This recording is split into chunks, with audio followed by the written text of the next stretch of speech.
സ്തേഫാനോസ് തിരുസഭയിലെ ആദ്യത്തെ ഡീക്കനും ആദ്യത്തെ രക്തസാക്ഷിയുമാണ് വി. സ്തേഫാനോസ്. ഈശോയുടെ സമകാലികനായിരുന്ന സ്തേഫാനോസ് ഗ്രീക്ക് സംസാരിക്കുന്ന യഹൂദനായിരുന്നു. ഈശോ തിരഞ്ഞെടുത്ത് അയച്ച 70 ശിഷ്യരിൽ ഒരാളായിരുന്നു എസ്തപ്പാനോസ് എന്ന് വി. എപ്പിഫാനിയൂസ് സാക്ഷിക്കുന്നു. ദൈവവചനശുശ്രൂഷയിൽ ഉപേക്ഷ വരുത്താതിരിക്കാൻ അപ്പസ്തോലന്മാർ ജ്ഞാനവും ആത്മാവും കൊണ്ട് നിറഞ്ഞവരായ ഡീക്കന്മാരെ തിരഞ്ഞെടുത്തു. ഗ്രീക്കുകാരായ വിധവകൾക്കുവേണ്ടി ശുശ്രൂഷ ചെയ്യാൻ തിരഞ്ഞെടുക്കപ്പെട്ട സ്തേഫാനോസിനെ ആർച്ച് ഡീക്കനായി ഓർത്തഡോക്സ് സഭകൾ കണക്കാക്കുന്നു. സ്തേഫാനോസിന്റെ രക്തസാക്ഷിത്വത്തെപ്പറ്റിയുള്ള വിവരണമാണ് അപ്പസ്തോല പ്രവർത്തനങ്ങൾ 6-7 അധ്യായങ്ങളിൽ വിവരിക്കുന്നത്. സ്തേഫാനോസ് കൈവയ്പ് വഴി കൃപാവരവും ശക്തിയും കൊണ്ട് നിറഞ്ഞ് പല അത്ഭുതങ്ങളും വലിയ അടയാളങ്ങളും ജനമധ്യത്തിൽ പ്രവർത്തിച്ചിരുന്നു. ഗ്രീക്ക് യഹൂദരുടെ സിനഗോഗുകൾ ഉപദേശങ്ങളാലും അത്ഭുതങ്ങളാലും സമ്പന്നമാക്കിയിരുന്നു.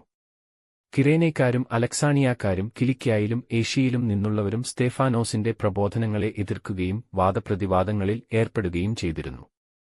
എന്നാൽ ആത്മാവിനാൽ നിറഞ്ഞ സ്തേഫാനോസിനെ എതിർത്തു നിൽക്കാൻ ആർക്കും കഴിഞ്ഞില്ല. അതിൽ കോപാകുലരായ അവർ ദൈവത്തിനും മോശയ്ക്കുമെതിരെ സ്തേഫാനോസ് ദൂഷണം പറയുന്നു എന്ന് ആരോപിക്കുകയും അദ്ദേഹത്തെ ബന്ധിച്ച് ന്യായാധിപ സംഘത്തിന്റെ മുന്നിൽ ഹാജരാക്കുകയും ചെയ്തു. പ്രധാന പുരോഹിതൻ സ്തേഫാനോസിനെ വിചാരണ ചെയ്തു. സ്തേഫാനോസിന്റെ മുഖം ഒരു മാലാഖയുടെ മുഖം പോലെ കാണപ്പെട്ടു എന്ന് വി. ഗ്രന്ഥം സാക്ഷിക്കുന്നു. അപ്പപ്രവ 6:15 മണി. അവരുടെ ചോദ്യങ്ങൾക്ക് സ്തേഫാനോസ് നൽകുന്ന ശക്തവും ധീരവുമായ മറുപടിയാണ് അപ്പസ്തോല പ്രവർത്തനങ്ങളിലെ 7-ാം അധ്യായത്തിലെ സ്തേഫാനോസിന്റെ പ്രസംഗം. പഴയനിയമത്തിൽ അബ്രഹാമിൽ നിന്നു തുടങ്ങുന്ന രക്ഷാകര സംഭവങ്ങൾ ഒന്നൊന്നായി ഉദ്ധരിച്ചുകൊണ്ട് അവയെല്ലാം മിശിഹായിൽ പൂർത്തിയാകുന്നതായി സ്തേഫാനോസ് അവരോട് പ്രഘോഷിച്ചു. എന്നാൽ സ്തേഫാനോസിന്റെ വാക്കുകൾ കേട്ട് എതിരാളികൾ കോപാകുലരായി അദ്ദേഹത്തെ ബന്ധിച്ച് നഗരത്തിന് പുറത്തുകൊണ്ടുപോയി കല്ലെറിഞ്ഞു കൊന്നു. അന്ത്യനിമിഷങ്ങളിൽ പരിശുദ്ധാത്മാവിനാൽ നിറഞ്ഞ് സ്വർഗ്ഗത്തിലേക്ക് നോക്കിയ സ്തേഫാനോസ് പിതാവായ ദൈവത്തിന്റെ വലതുഭാഗത്ത് ഈശോ നിൽക്കുന്നതായി കണ്ടു. അദ്ദേഹം ഇങ്ങനെ വിളിച്ചു പറഞ്ഞു, ഇതാ സ്വർഗ്ഗം തുറന്നിരിക്കുന്നതും മനുഷ്യപുത്രൻ ദൈവത്തിന്റെ വലതുഭാഗത്ത് നിൽക്കുന്നതും ഞാൻ കാണുന്നു. സ്തേഫാനോസ് പ്രാർത്ഥിച്ചു, കർത്താവായ യേശുവേ, എന്റെ ആത്മാവിനെ കൈക്കൊള്ളാമേ. തന്നെ കല്ലെറിഞ്ഞുകൊണ്ടിരിക്കുന്നവർക്കു വേണ്ടി അവൻ മുട്ടുകുത്തി വലിയ സ്വരത്തിൽ പ്രാർത്ഥിച്ചു, കർത്താവേ, ഈ പാപം ഇവരുടെ മേൽ ആരോപിക്കരുതേ. സ്തേഫാനോസിന്റെ വധശിക്ഷയ്ക്ക് സാക്ഷിയായി നിന്നത് സാവൂൾ എന്ന യുവാവായിരുന്നു. സ്തേഫാനോസിനെ വധിച്ചവരുടെ വസ്ത്രങ്ങൾ സൂക്ഷിച്ച സാവൂൾ പിൽക്കാലത്ത് ക്രൈസ്തവസഭയുടെ നെടുംതൂണായ പൗലോസ്ലീഹ ആയി തീർന്നത് ദൈവത്തിന്റെ വിസ്മരണീയമായ പദ്ധതിയായിരുന്നു. വിശ്വാസികൾ സ്തേഫാനോസിന്റെ ശരീരം പൂജ്യമായി സംസ്കരിച്ചു. എന്നാൽ അദ്ദേഹത്തെ എവിടെയാണ് അടക്കിയതെന്ന് പിൽക്കാലസഭയ്ക്ക് നിശ്ചയമില്ലായിരുന്നു.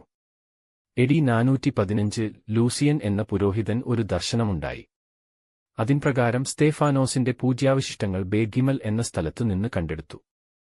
അതേ വർഷം ഡിസംബർ 26 തീയതി അദ്ദേഹത്തിന്റെ തിരുശേഷിപ്പുകൾ ഹഗിയ സിയോൺ എന്ന സ്ഥലത്തെ ദേവാലയത്തിലേക്ക് മാറ്റി പ്രതിഷ്ഠിച്ചു. ഈ പാരമ്പര്യത്തിൽ നിന്നാണ് ഡിസംബർ 26 സ്തേഫാനോസിന്റെ തിരുനാൾ ദിനമായി ആചരിക്കാൻ തുടങ്ങിയത്. ജെറൂസലേമിന്റെ കിഴക്കുഭാഗത്തുള്ള പ്രവേശന കവാടത്തിന് വി.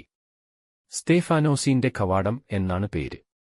കുരിശുയുദ്ധക്കാർക്ക് ജെറൂസലേം തിരിച്ചുപിടിക്കാൻ കഴിഞ്ഞതിന്റെ ഓർമ്മയ്ക്കായാണ് കവാടത്തിന് വിശുദ്ധന്റെ നാമം നൽകിയത്. മാർപ്പാപ്പയായിരുന്ന പെലാജിയൂസ് രണ്ടാമൻ സ്തേഫാനോസിന്റെ തിരുശേഷിപ്പ് റോമിലെ വി. ലോറൻസിന്റെ ബസലിക്കയിലേക്ക് കൊണ്ടുവന്നു. അപ്പോൾ അത്ഭുതകരമായി വി. ലോറൻസിന്റെ തിരുശേഷിപ്പ് ഒരു വശത്തേക്ക് മാറി സ്തേഫാനോസിന്റെ തിരുശേഷിപ്പിന് ഇടം കൊടുത്തു എന്നാണ് പറയപ്പെടുന്നത്. വി.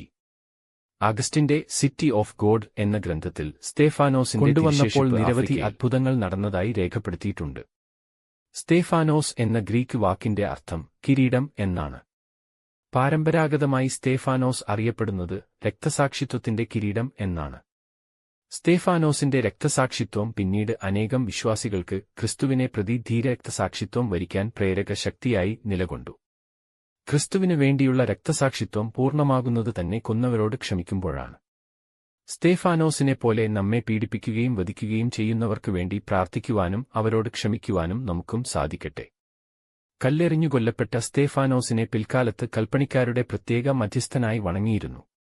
തലവേദന സുഖപ്പെടുത്തുവാൻ അദ്ദേഹം പ്രത്യേകം കഴിവുള്ള വിശുദ്ധനാണെന്നും വിശ്വാസമുണ്ട്. ഓരോ കല്ലേറും ശരീരത്തിൽ പതിക്കുമ്പോൾ ഈശോയെ പ്രതി മറ്റുള്ളവരുടെ മാനസാന്തരത്തിനായി സമർപ്പണം ചെയ്യാനുള്ള വിശ്വാസ ധീരത ലഭിക്കാൻ വി. എസ്തപ്പാനോസിന്റെ